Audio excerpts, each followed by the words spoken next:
Buenas tardes, mi nombre es Oscar Aguirre. Solo quiero compartir una de las tantas incongruencias en el tema de la educación en nuestro país.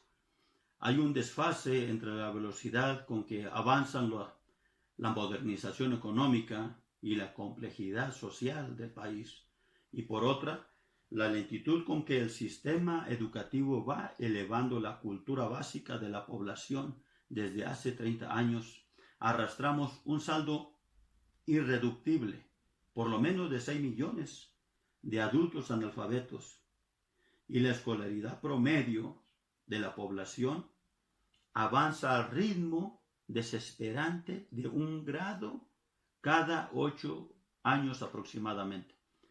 Cuando muchos procesos sociales propios de la modernización tienen a enriquecer la capacidad de comunicación entre los grupos de las regiones y con ello la capacidad de movilización para el desarrollo. Y el sistema educativo, en cuanto a generador de la cultura básica, hace una colaboración raquítica a estos procesos. El sistema educativo es predominantemente escolar. Está centrado en los niños y de hecho solo una fracción de ellos. Y resulta poco operante que el proceso más vasto de la educación, de la población, de los medios de comunicación masiva, principalmente la televisión, son ajenos, para decirlo menos, a propósitos educativos. A futuro preocupa lo que pueda llegar a ser un desarrollo, entre comillas, material, en que la cultura general de la población haya quedado rezagada. Si el sistema educativo es instrumento de un proyecto de sociedad, tiene funciones importantes que cumplir para el conjunto de la población. Enseñarla a leer y a pensar, proporcionarle abundantes oportunidades de información e instrucción y estimular su capacidad de crítica. En el modelo vigente, estas funciones han sido totalmente secundarias.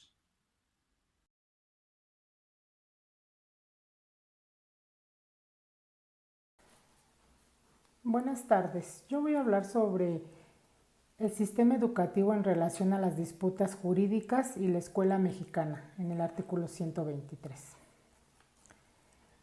Mi opinión sobre el sistema educativo en relación a las disputas jurídicas y la escuela mexicana 123, ya que la política educativa de Cárdenas para la fundación de escuelas en el artículo 123 se debía a las obligaciones de los patrones que sostenían las escuelas a través de la Ley de Educación.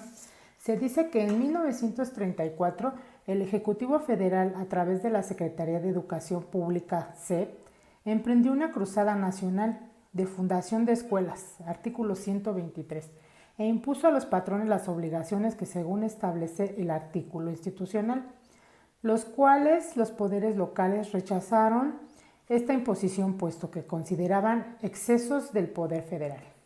Llamados, los patrones respondieron con diversas estrategias de resistencia para evadir los mandatos de la SEP.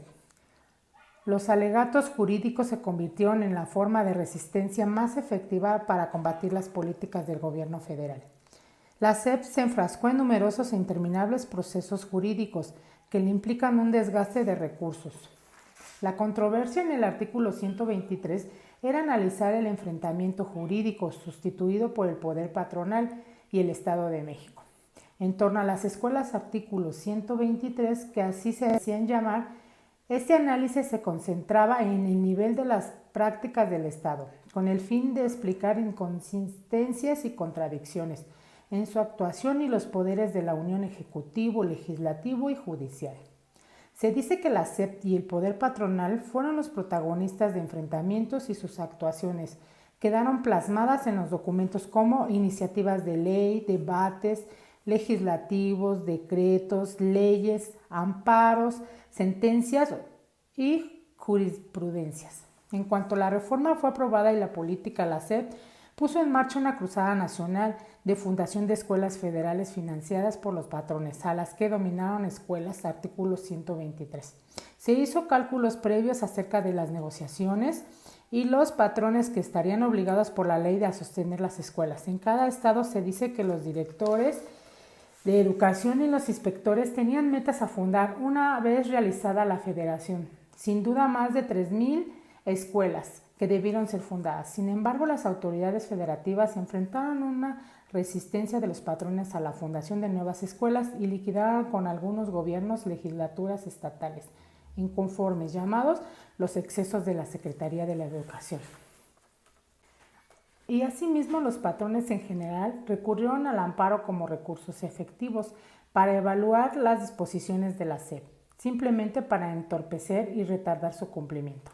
Yo considero que la SEP interrumpió enormemente con cantidades grandes de recursos humanos y materiales, para así poder resolver largas y existenciales disputas a causa de las escuelas, ya que fueron motivo de discordia y enfrentamientos entre presidentes municipales, empresarios, haciendas, caudillos y el gobierno federal. Por tal motivo fueron considerados como una violación a la autonomía local y un atentado contra sus derechos. Gracias.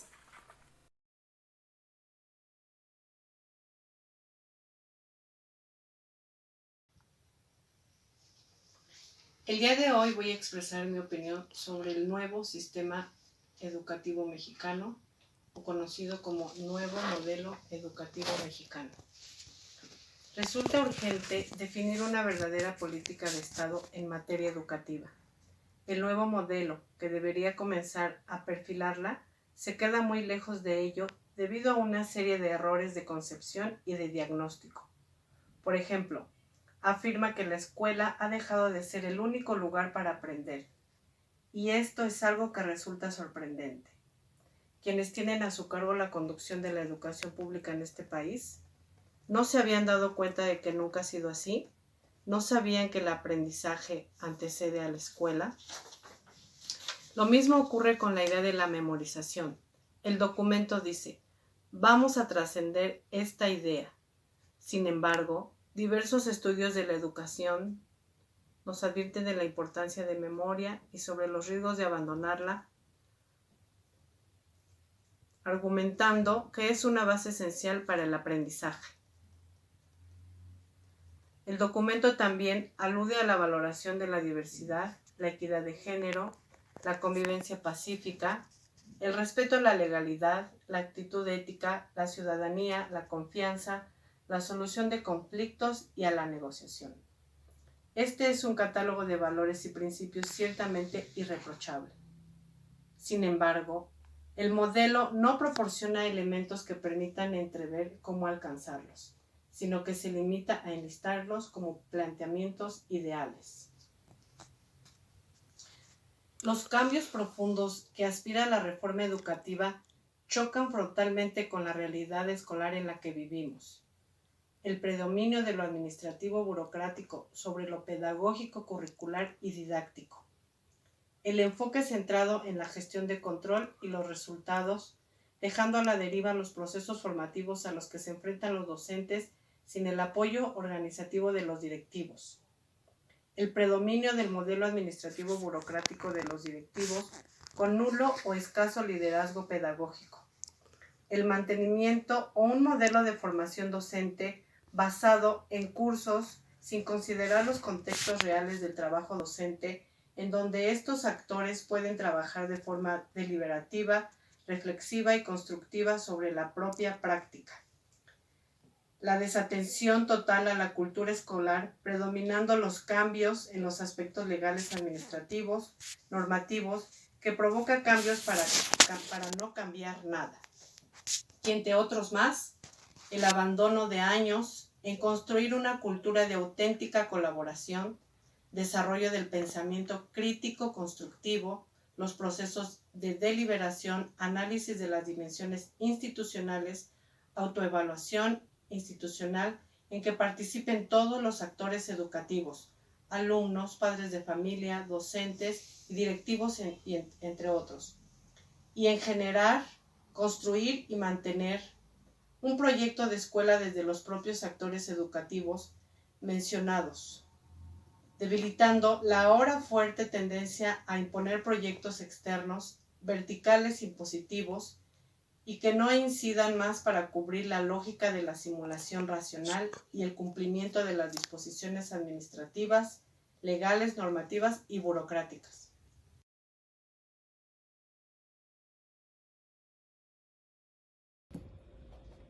Buenos días, profesor, compañeros. En este video les hablaré de algunas de mis consideraciones sobre el Acuerdo Educativo 696 que entró en vigor el 20 de septiembre del 2003. Por otra parte, este acuerdo tiene impactos negativos. Le quita la fortaleza a la parte docente y favorece el conformismo del alumno. Ocasiona que el profesor invierta más de su tiempo en implementar formas para que pasen los alumnos en vez de incrementar el número de clases frente al grupo. Hay una parte en ese acuerdo que dice que si el alumno va mal en sus materias, incluso puede o debe faltar a fin de que dedique tiempo para preparar la materia en donde va mal y así acreditarla, cuando lo que debería de hacer sería aplicar más medidas de presión para que el alumno se aplique más en sus materias y no favorecer el ausentismo. El acuerdo nos dice que no pueden reprobar 2 veces el mismo año y lo debes de aprobar al siguiente, lo cual no estoy de acuerdo, pues las deficiencias académicas no se superan y por el contrario se van incrementando más dada la mayor complejidad educativa que exige o debería de exigir un nuevo año. Se favorece la desventaja académica de la educación que se imparte en escuelas públicas, situación contraria a la que sucedía en los años 60, 70 y parte de los 80, lo que va a hacer que jóvenes de escuelas particulares que estudian en escuelas en donde no se les facilita la acreditación de la materia y en cambio sí se les exige más dedicación a preparar, estudiar y pasar sus materias, tendrán una mejor evolución académica y mejor preparación y tendrán mayores ventajas que los de las escuelas federales. Esto nos habla también de que el gobierno no desea invertir más en lugares o tiempo docente u horas clase, pues resulta un mayor gasto del presupuesto para la educación. La idea es no invertir en esa llamada reforma educativa y volverla más nada. Con este tipo de acuerdos o sistemas de educación, lo que está provocando es que los jóvenes tomen malas decisiones como ir con las drogas, la delincuencia o se realicen abortos clandestinos. Me despido con la siguiente frase: la suma de pequeñas acciones generan grandes cambios. Gracias.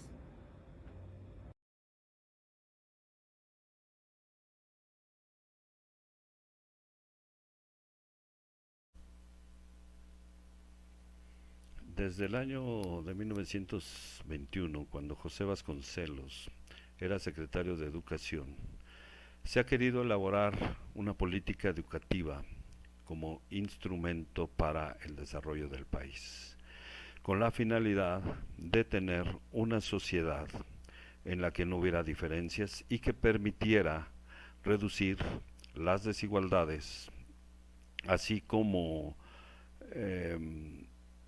formar individuos con valores y responsabilidades. Durante cada sexenio, a partir de ese tiempo, se implementan acciones a través de las cuales se pretende elevar la calidad de la educación. Ese es el supuesto, pero también uno de los grandes problemas. Ningún programa tiene continuidad.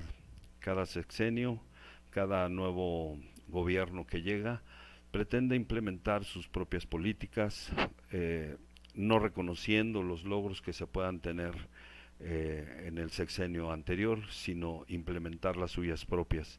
Esto sin pensar ni siquiera en que la gente es lo que necesita, la sociedad es lo que necesita, simplemente les interesa imponer sus propias ideas para así tener control sobre el gobierno y ganar en el siguiente sexenio. Se realizan cambios drásticos en el sistema educativo. Al final de cuentas, no existe ni información confiable, ni credibilidad. A través de varios artículos establecidos en la Ley General de Educación, se establecen reformas y lineamientos para garantizar la calidad de la educación. Mas, sin embargo, esto no ha sido así, por lo que surge la interrogante: ¿por qué se continúa con niveles tan bajos de aprendizaje a pesar de las reformas que se han establecido? Aunque los maestros son pilares fundamentales e importantes en la educación, el peso de la calidad el peso de la calidad de la educación no puede ni debe caer exclusivamente en ellos. Se necesita que los planes y programas sean los adecuados. Sin embargo, mientras el gobierno mexicano siga los lineamientos de los organismos internacionales, perdiendo así su autonomía, lo único que va a lograr va a ser que este país se vuelva un país maquilero. No hay calidad en la educación. Se establecen programas en los que se facilita a los alumnos hacer, perdón por la expresión, pero hacer lo que se les venga en gana.